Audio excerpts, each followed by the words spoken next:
Semester 2 MIC MDC political science का ये बहुत ही ज़्यादा इम्पोर्टेंट सवाल है जिसे मैं आपको एक सिंपल नोट्स के साथ आसान भाषा में समझाऊंगा।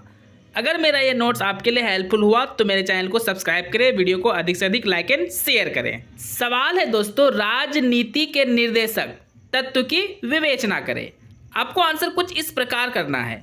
राज्य के नीति निर्देशक तत्व को लिख के आपको डैश देना है और लिखना है संविधान के भाग 4 में राज्यों के कुछ नीति निर्देशक तत्व का वर्णन किया गया है। दोस्तों निर्देशक का स्पेलिंग गलत है, आप सुधार लीजिएगा। संविधान के इस नीति निर्देशक तत्व को आयरलैंड के संविधान से लिया गया है। मतलब हमारे भारत के संविधान में जो नीति निर्देशक तत्व का वर्णन है वह आयरलैंड के संविधान से लिया गया है। उल्लेख मतलब संविधान के राज्य के नीति निर्देशक तत्व का उल्लेख संविधान के अनुच्छेद 36 से लेकर 51 तक में किया गया है।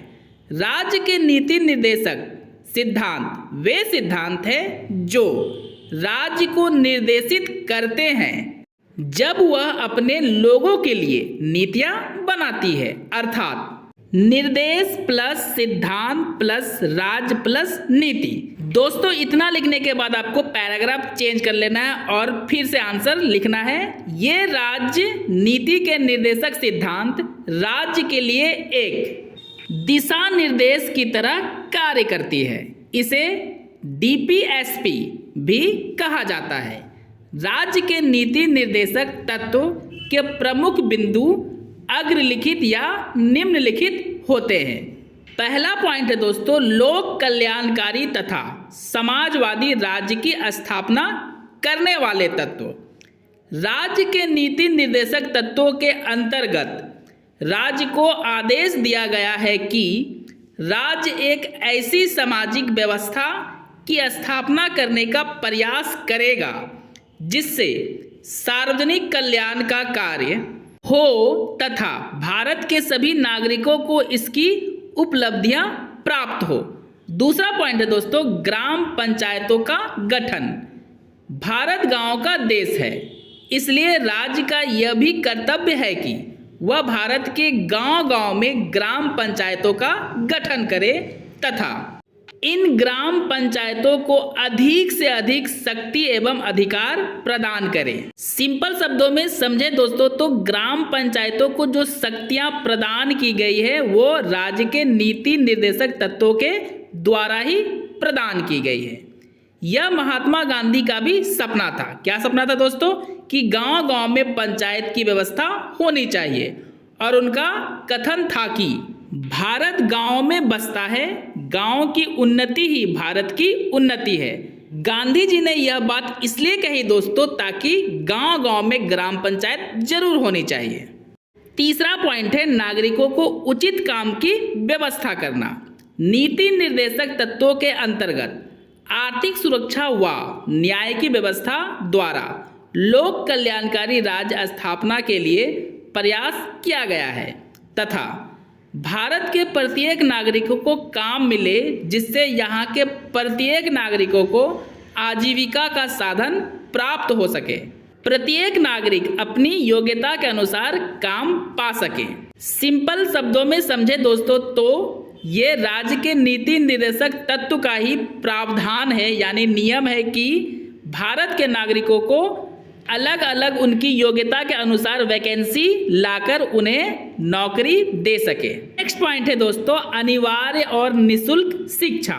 संविधान द्वारा राज्य को यह आदेश दिया गया है कि संविधान लागू होने से 10 वर्ष की अवधि में 6 से 14 वर्ष तक के सभी बच्चों को निःशुल्क शिक्षा का प्रावधान किया जाए। शिक्षा उन्नति का संकेत है। लोग जितना शिक्षित होंगे देश उतना ही उन्नति और विकास करेगा। आई होप दोस्तों आपको सारा पॉइंट अच्छे से समझ में आ रहा होगा। पांचवा पॉइंट को देखते हैं, अंतर्राष्ट्रीय शांति एवं सुरक्षा संबंधी तत्व। नीति निर्देशक तत्वों के अंतर्गत अंतर्राष्ट्रीय शांति एवं सुरक्षा संबंधी तत्व का भी उल्लेख किया गया है। संविधान के अनुच्छेद 51 में कहा गया है कि न्याय का यह कर्तव्य होगा कि वह अंतर्राष्ट्रीय शांति व सुरक्षा के क्षेत्र में वृद्धि करे तथा विभिन्न राष्ट्रों के मध्य न्याय पर आधारित सम्मानपूर्ण संबंधों की स्थापना करे। क्योंकि दोस्तों अगर एक देश दूसरों देशों से संबंध अच्छा नहीं बनाएगा तो उसका विकास लगभग असंभव होता है। दोस्तों सारे पॉइंट को अगर डील किया जाए तो आंसर काफ़ी लॉन्ग हो जाएगा। अब हम लोग पॉइंट वाइज ही लिख देंगे। नेक्स्ट पॉइंट है श्रमिकों के लिए उचित वेतन एवं सुविधाओं की व्यवस्था। नेक्स्ट है स्त्रियों को प्रसूति अवस्था में सहायता। नेक्स्ट दलित वर्ग का उत्थान। नेक्स्ट जन साधारण के स्वास्थ्य का ध्यान। लास्ट है कृषि तथा पशुपालन इत्यादि। दोस्तों मेरा यह नोट्स अगर आपके लिए हेल्पफुल हुआ है और आपको इसी तरह का वीडियो चाहिए पूरा सिलेबस का तो मेरे चैनल को सब्सक्राइब करें, वीडियो को अधिक से अधिक लाइक एंड शेयर करें। इतना लिखने के बाद आपको फिर से पैराग्राफ चेंज कर लेना है और लास्ट पैराग्राफ संक्षेप में जरूर लिखना चाहिए, जिसे इस प्रकार लिखेंगे। अतः इस प्रकार भारतीय संविधान के द्वारा जो नीति निर्देशक तत्व प्रदान किया गया है उसका पालन करके हम अपने देश के हर वर्ग का विकास कर सकते हैं तथा देश का विकास कर सकते हैं, क्योंकि यह तत्व दिशा निर्देश का कार्य करती है। मिलते हैं दोस्तों अगले वीडियो में।